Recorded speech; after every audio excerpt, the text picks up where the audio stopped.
یہاں خواب کی تعبیر کی بات ہے تو میں عرض کرتا چلا جاؤں، امام ابو حنیفہ نعمان بن ثابت سید الفقہا حضرت کو بھی یہ خواب ہے، اور آپ نے خواب دیکھا کہ رسول اکرم صلی اللہ علیہ وسلم کی مبارک قبر پھٹی ہے، اور وہاں ہڈیاں آپ نے رسول اکرم صلی اللہ علیہ وسلم کی یوں اٹھا کر سینہ مبارک کے ساتھ جمع کی۔ حضرت امام صاحب اتنے پریشان ہوئے کہ آپ کو اللہ اکبر اتنی پریشانی ہوئی کہ بیمار ہو گئے،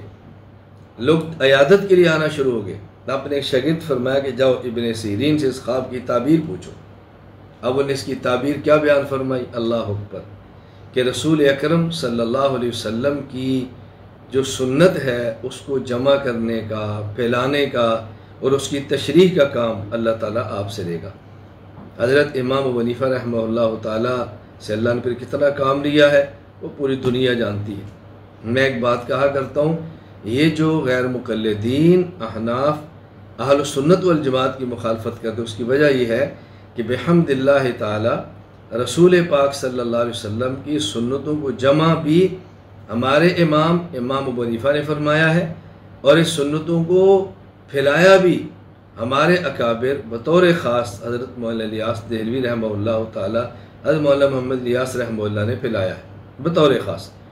سب اکابر کی بہت محنت ہے، لیکن دور حاضر میں حضرت کی بہت بڑی محنت ہے، اللہ تعالیٰ قبول فرمائے۔ ایک بات میں نے عرض کی ہے کہ آپ بخاری کی وجہ تالیف دیکھیں اور پھر دیکھیں کہ اس کا غیر مقلدین کا کوئی تعلق بنتا ہے یا نہیں بنتا۔